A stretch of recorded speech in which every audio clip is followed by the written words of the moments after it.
Hello students, good morning. आज हम next उसी क्रम में 1.3 एक्सरसाइज को करेंगे वास्तविक संख्याओं के अंदर।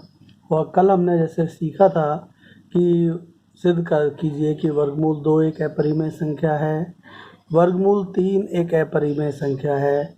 इसी तरह वर्गमूल 5 भी एक अपरिमेय संख्या है, जो प्रश्नावली 1.3 का पहला क्वेश्चन है।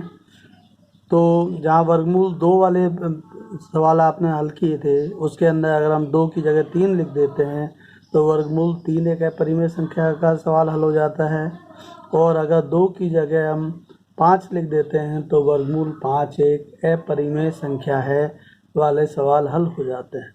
तो इसमें 3 प्रकार के सवाल आपके बन सकते हैं। वर्गमूल 2 एक अपरिमेय संख्या है, वर्गमूल 3 एक अपरिमेय संख्या है और वर्गमूल 5 एक अपरिमेय संख्या है। अब इसी एक्सरसाइज में कुछ सवाल आपके इस प्रकार से आ सकते हैं, जैसे सिद्ध कीजिए 3 प्लस, अब जैसे सवाल है कि सिद्ध कीजिए 3 प्लस रूट 5 एक अपरिमेय संख्या है। इसके लिए हम वही मान लेते हैं कि विपरीत चिन्ह मान लेते हैं कि माना 3 प्लस रूट 5 एक परिमेय संख्या है, जिसे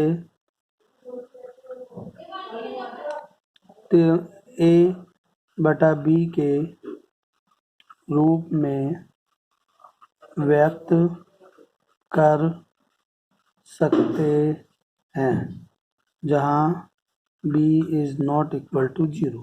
तो 3 plus root 5 is equal to a बटा b। अब रूट 5 बराबर a बटा b, 3 को इधर ले आएंगे तो माइनस 3 आ जाता है। अब a minus B minus 3, a बटा b माइनस 3 भी एक क्या है, परिमेय संख्या है, क्योंकि दो परिमेय संख्याओं का जोड़ या घटा भी एक परिमेय संख्या होती है। तो ये बराबर आ गया परिमेय संख्या। जबकि हम जानते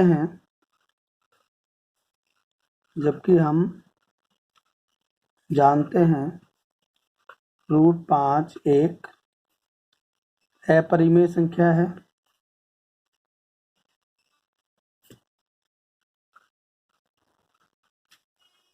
यह विरोधाभास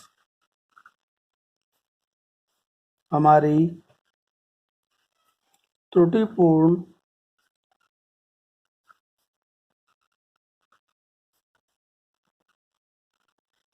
कल्पना के कारण है। अतः हम कह सकते हैं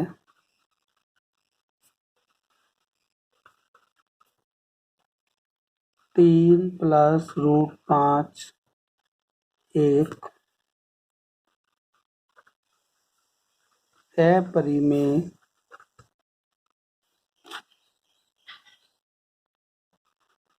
संख्या है। इस प्रकार से हम देख सकते हैं कि जहाँ 3 प्लस रूट 5 इस प्रकार की, जहाँ दो संख्याओं में प्लस या माइनस का रूप में है, उस प्रकार हम सवालों को हल कर सकते हैं। इसी में ही कुछ और सवाल आपको दिए जा सकते हैं जो कि आपको हल करने हैं। तो सिद्ध कीजिए, यदि हम तो जो एग्जाम के पॉइंट ऑफ व्यू से है, इस प्रकार के सवाल आपके आ सकते हैं। सिद्ध कीजिए कि निम्न संख्याएं एक अपरिमेय संख्या है। तो ये आपको कुछ सवाल करने हैं इसमें से। जैसे पहला सवाल है 2 प्लस √3 सेकेंड इसी में है, √3 - 2। तीसरा हम कह सकते हैं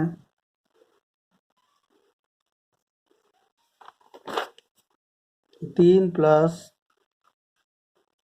2√5 या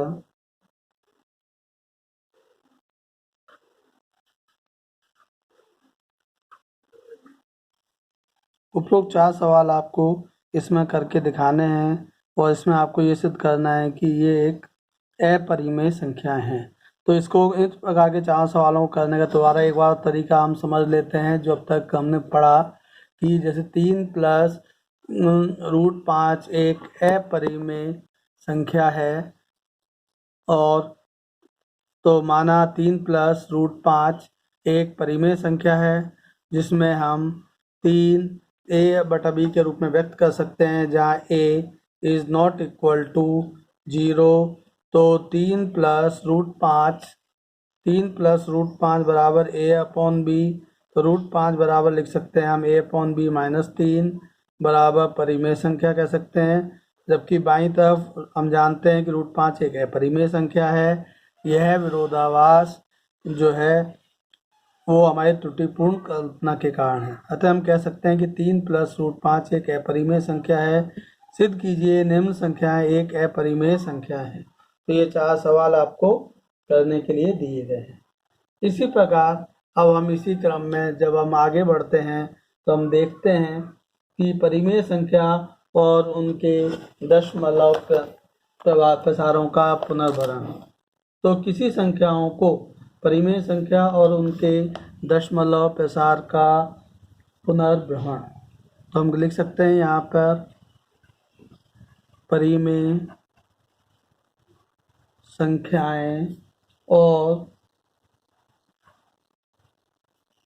उनके दशमलव प्रसार का पुनर्भ्रमण।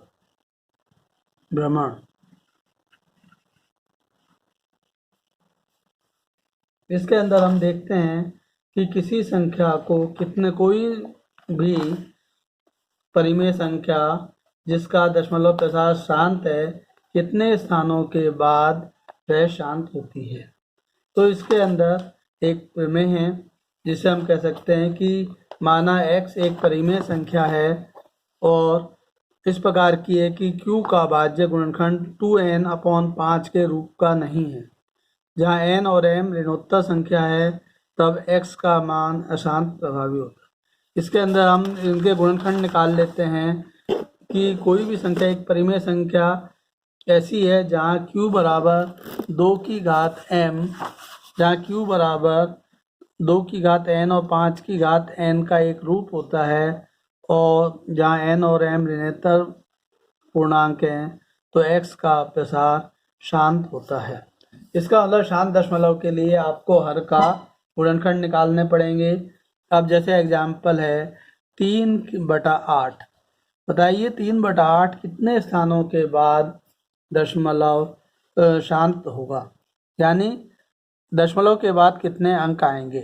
तो इसके लिए आपको 8 के गुणनखंड करने हैं, और 8 के गुणनखंड आप देखते हैं तो वो आता है 2 × 2 × 2। अगर आप 8 को 2 से भाग दे करके देखते हैं तो 2 चौक 8, फिर 2 से किया 2 दूनी 4, फिर 2 से किया 1, तो 8 के गुणनखंड हो गए 2 × 2 × 2।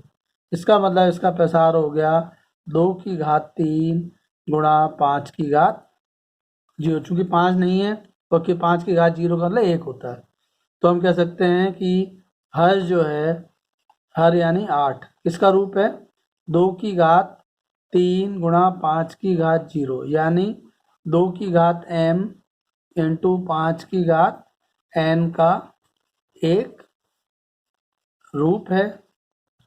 अतः ये तो शांत होगा, लेकिन जो अधिकतम घात है उतने स्थानों के बाद शांत हो जाएगा, यानी 3 स्थानों के बाद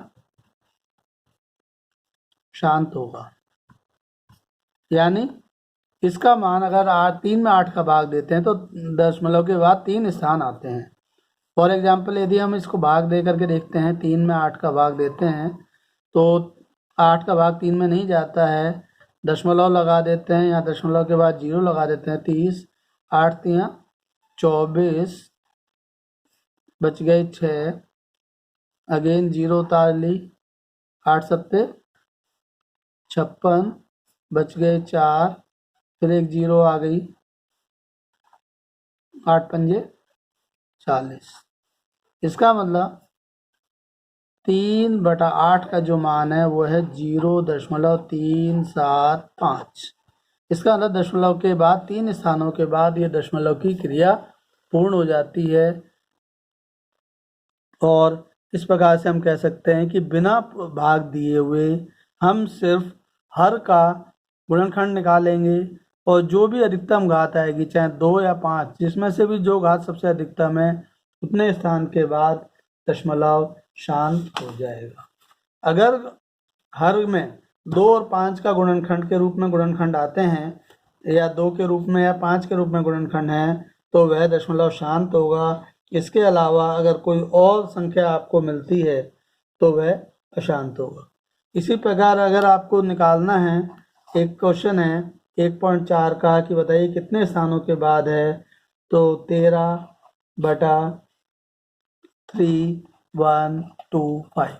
इसका मतलब 3125 के आपको गुणनखंड निकालने हैं। 5 से भाग जा रहा है, 25 है, इसका मतलब 5 से भाग जा रहा है, 5 6 30, 1 12, 5 दूनी 10, 2 25 55। फिर 5 का भाग इसमें चला जाता है, 5 एकम 5, 5 दूनी 10, 55 25। फिर 5 का भाग जा रहा है 25 बार, फिर 5 का भाग जा रहा है 5 बार, और फिर 5 का भाग जा रहा है 1 बार। इसका मतलब 3125 3125 के गुणनखंड हो गए 5 × 5 × 5 × 5 × 5, 1 2 3 4 5। इसका मतलब ये एक रूप हो गया 2 की घात 0 × 5 की घात 5। तो अधिकतम घात यहाँ पे कितनी है? 2 0 है, 2 की घात और 5 की घात है 5, तो अधिकतम घात है 5। तो ये 5 स्थानों के बाद दशमलव शांत होगा। 5 स्थानों के बाद दशमलव शांत होगा। इस प्रकार से हम इनके सवालों को करेंगे और आपको एक्सरसाइज 1.4 के क्वेश्चन नंबर 1 के सभी सवाल करने हैं। तो ये अगर आप देखते हैं तो इसके अंदर 1.4 के 10 सवाल दे रखे हैं क्वेश्चन नंबर 1 में, तो इनकी 10 सवालों की आपको प्रैक्टिस करनी है। धन्यवाद।